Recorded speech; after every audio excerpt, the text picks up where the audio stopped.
The intense emotions of young love mixed with a careless attitude often results in poor decision-making. This was the unfortunate case of a rebellious teenage girl living in Gainesville, Georgia, who mysteriously vanished after making a phone call to her boyfriend in what had appeared to be an empty parking lot.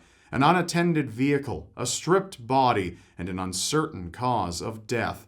All of this and more as we explore the anatomy of murder.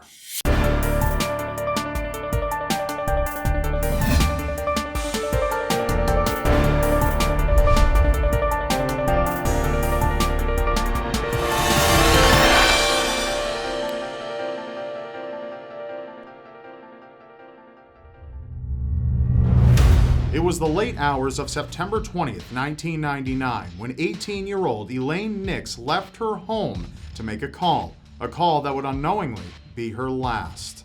Due to long-distance charges, Elaine had no option but to leave her home and drive herself to a payphone that gave her the privacy and opportunity she needed to converse with her boyfriend, Billy Millwood. Spotting a single payphone in an empty parking lot, Elaine drove in and parked her 1989 Toyota Celica into the lot of Zach's Food Rack, a convenience store in Gainesville that had already closed for the evening. At approximately 11:10 a.m., Elaine got out of her vehicle and walked into the booth, leaving behind all important belongings in her car.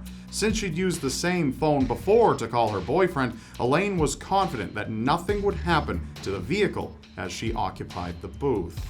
Alone in an open lot, you can never be too certain that things won't take a turn for the worst. At approximately 2 a.m., a police officer making his nightly surveillance route noticed Elaine's vehicle in the lot. Inspecting the vehicle, the officer noted that the hood of the car was still warm and it appeared that the keys to the Toyota were still in the ignition. The officer found no sign of anyone in the front seat, but he uncovered a purse and a pack of cigarettes tossed into the back seat. It seemed rather peculiar that one would readily have their car in a state which allowed anyone to burglarize or steal the vehicle. Despite his suspicious discovery, the officer made his way back into his patrol car and drove off, continuing his rounds for the night. A night out and still no sign of Elaine, her mother took action and set out to find answers. Though slightly anxious, Becky Nix was not entirely surprised with the absence of her daughter, as Elaine had an extensive history of running away and moving out whenever she felt necessary. This attitude led her mother to believe that Elaine may have stayed the evening with a friend. Making her way around the town, Becky thought the worst of possibilities as she discovered the all-too-familiar Toyota sitting unattended in the lot. With no signs of Elaine, Becky's world turned upside down as she knew this wasn't usual behavior for her daughter. The now frightened mother got into the driver's seat and drove her daughter's vehicle back home, where she made the call to authorities. Search parties formed upon the news of Elaine's disappearance. The Nixes were determined to bring Elaine back home safely. A missing persons report was filed on Elaine's disappearance. However, this deferred authorities, as most teenagers who run away often eventually make their way back home. For loved ones, seconds turned into minutes, minutes turned to hours, and hours soon turned to days.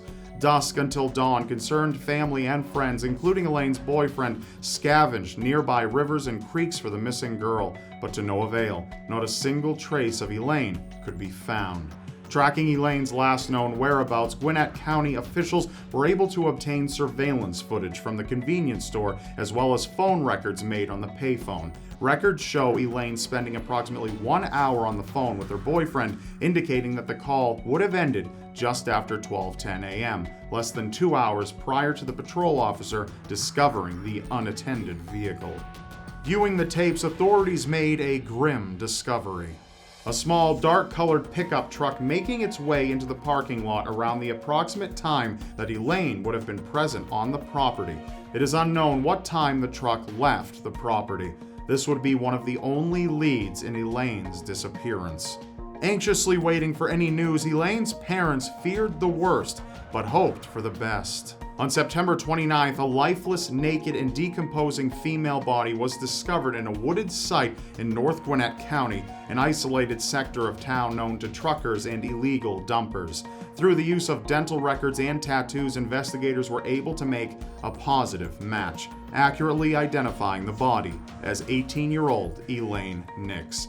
Emotions of grief, disbelief, and anger struck loved ones as they believed none of this would have occurred had Elaine avoided going out of her way to talk to her boyfriend, risking her life for one phone call. An autopsy performed on the body revealed that Elaine had no visible signs of rape or assault, and she had no stab wounds, strangulation marks, or gunshots.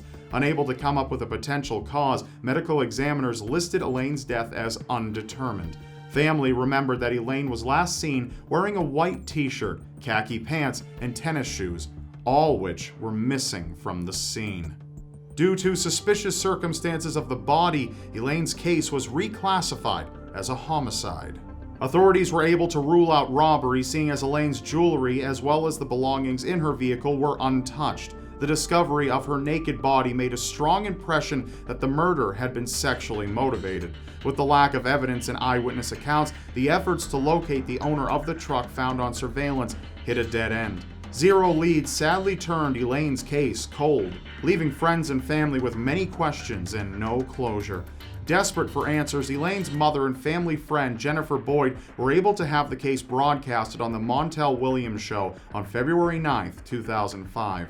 The show had also invited psychic Sylvia Brown in hopes of shedding light on the case. However, Elaine's mother felt skeptical about the vague answers she received. It has been 17 years, and since how she died is as much of a mystery as who killed her. If you have any additional information on the homicide case of Elaine Nix, please contact the Gwinnett County Police Investigations Division at 770-513-5300. Before we go, I'd like to give a very special shout out to Loot Crate. Loot Crate has generously decided to sponsor this episode of Anatomy of Murder. Loot Crate is a subscription box service that sends awesome and exclusive geek and gamer gear to your door every month. And if you head to lootcrate.com/Rob and enter code ROB, you will get 10% off of your first Loot Crate. Each month has a different theme, and last month's theme was Speed, featuring gear from Arrow, Batman, Battlestar Galactica, and more. This month's theme is horror, and it's packed full of items from the Texas Chainsaw Massacre, The Walking Dead, Friday the 13th, and more. So all you need to do is head down into the description below, press the link to lootcrate.com/Rob, enter code ROB, and join the awesome Loot Crate community. Thanks for listening. That's all for now. Be sure to check out my other videos here, and of course, don't forget to subscribe, because you won't want to miss what's next. And I'll see you next time.